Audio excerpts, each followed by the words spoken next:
Audio Jungle.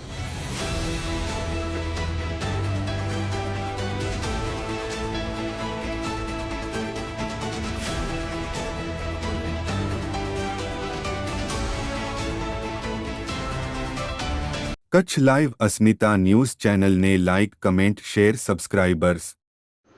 આજરોજ આડેસર ખાતે સરકારી ઉચ્ચતર માધ્યમિક શાળામાં ધોરણ 12ના વિદ્યાર્થીઓ માટે શુભેચ્છા સમારંભનું આયોજન કરવામાં આવ્યું હતું. આ કાર્યક્રમમાં વિદ્યાર્થીઓને પરીક્ષામાં તણાવમુક્ત અને ભયમુક્ત રીતે પરીક્ષા આપી શકે તે માટે માર્ગદર્શન આપવામાં આવ્યું હતું અને તેમને શુભેચ્છાઓ પાઠવવામાં આવી હતી. આ કાર્યક્રમમાં નીચેની બાબતો પર ભાર મૂકવામાં આવ્યો હતો. પરીક્ષાનો તણાવ દૂર કરવો. વિદ્યાર્થીઓને પરીક્ષાના તણાવને દૂર કરવા માટેની વિવિધ પદ્ધતિઓ વિશે માર્ગદર્શન આપવામાં આવ્યું હતું. ભયમુક્ત પરીક્ષા. વિદ્યાર્થીઓને ભયમુક્ત રીતે પરીક્ષા આપવા માટે પ્રોત્સાહિત કરવામાં આવ્યા હતા. માર્ગદર્શન અને શુભેચ્છાઓ. વિદ્યાર્થીઓને પરીક્ષામાં સફળતા મેળવવા માટે માર્ગદર્શન આપવામાં આવ્યું હતું અને તેમને શુભેચ્છાઓ પાઠવવામાં આવી હતી.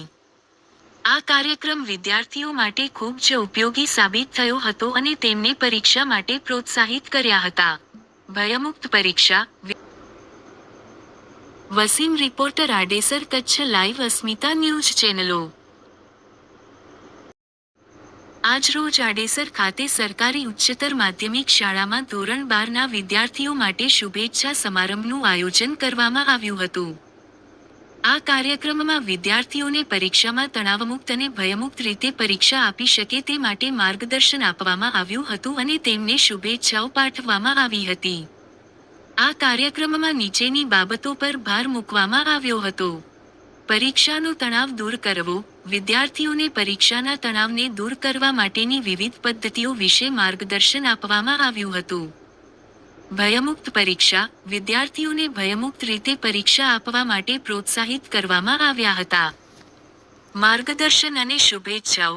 વિદ્યાર્થીઓને પરીક્ષામાં સફળતા મેળવવા માટે માર્ગદર્શન આપવામાં આવ્યું હતું અને તેમને શુભેચ્છાઓ પાઠવવામાં આવી હતી. આ કાર્યક્રમ વિદ્યાર્થીઓ માટે ખૂબ જ ઉપયોગી સાબિત થયો હતો અને તેમને પરીક્ષા માટે પ્રોત્સાહિત કર્યા હતા. ભયમુક્ત પરીક્ષા. વસીમ રિપોર્ટર, આડેસર, કચ્છ લાઈવ અસ્મિતા ન્યૂઝ ચેનલો. આજરોજ આડેસર ખાતે સરકારી ઉચ્ચતર માધ્યમિક શાળામાં ધોરણ 12ના વિદ્યાર્થીઓ માટે શુભેચ્છા સમારંભનું આયોજન કરવામાં આવ્યું હતું. આ કાર્યક્રમમાં વિદ્યાર્થીઓને પરીક્ષામાં તણાવમુક્ત અને ભયમુક્ત રીતે પરીક્ષા આપી શકે તે માટે માર્ગદર્શન આપવામાં આવ્યું હતું અને તેમને શુભેચ્છાઓ પાઠવવામાં આવી હતી. આ કાર્યક્રમમાં નીચેની બાબતો પર ભાર મૂકવામાં આવ્યો હતો.